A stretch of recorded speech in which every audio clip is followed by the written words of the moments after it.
Hey everyone, today we are diving into something that trips up almost every artist I know. How in the world do you put a price on your own art? It can feel impossible, right? But we're going to break it down and help you turn all that confusion into a confident professional strategy. We're going to take this from just a passion to a real, sustainable career. So let's just start with a feeling. I think a lot of you know this one. It's resentment. That little knot in your stomach when you sell a piece and feel like you've been taken advantage of. Melissa Dinwiddie hits the nail on the head here. That feeling, it isn't just you being emotional. It's data. It's a huge, flashing sign telling you something is wrong. And that feeling leads us straight to the big question, doesn't it? It's a total balancing act. You have to value your own time, your skill, your materials, but you also can't just pick a number out of thin air. You've got to be in conversation with the real world, with the art market. So how do we find that perfect sweet spot?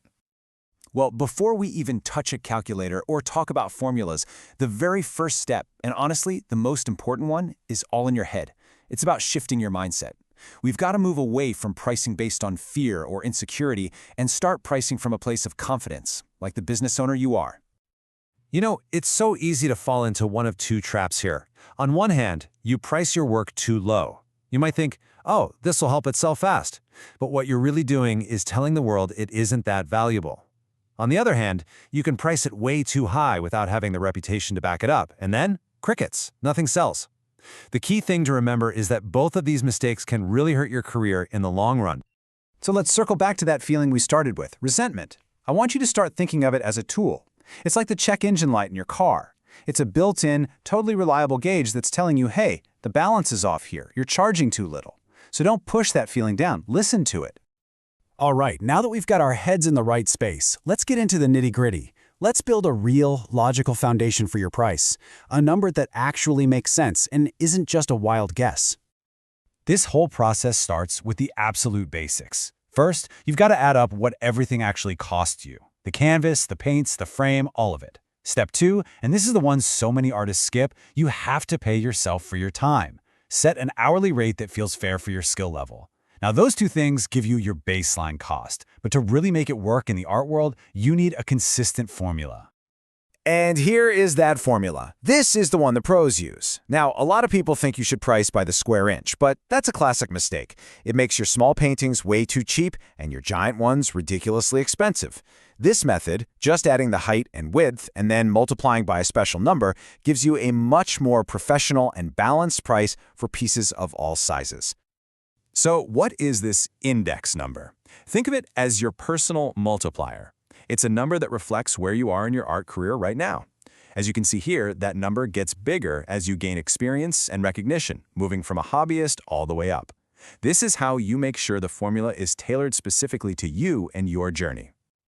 Okay, a formula is an amazing starting point, for sure, but your art doesn't exist in a vacuum, right? Your prices have to make sense in the real world. So now we've got to look outside ourselves and learn how to read the signals from the art market that tell us what something is actually worth.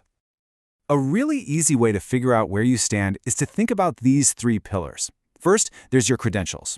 Things like art school, exhibitions, and awards. They're like official stamps of approval. Second is your market presence. This is all about proving there's real demand for your work. Are you in galleries? Are you making sales? And finally, of course, is the quality of the art itself. I mean, at the end of the day, the work just has to be good. So what does a strong market presence actually look like? Well, it's way more than just having a bunch of followers on social media. We're talking about real career momentum. Getting a solo show at a gallery? That's a huge sign of trust. Being picked for a curated group show? That puts your work in conversation with other important artists. It's about getting noticed by the right people. Curators, serious collectors, that really shows you're gaining traction. Okay, we're in the home stretch. You've got the right mindset, you've done the math, you understand your place in the market. Now we come to the final step, the actual sale. Let's make sure you handle this part like the pro you are. I'm going to start with a number that usually makes artists' eyes go wide. 50%. That is a pretty standard commission for a good gallery to take when they sell one of your pieces. It's a big chunk, and you absolutely have to account for it properly. And here is where a super common and really costly mistake is made. You can't just add 50% to your price. That won't work. The correct way to do it is to take your price, the money you need to get, and divide it by 1 minus the commission. So for that 50% commission, you divide your price by 0.5.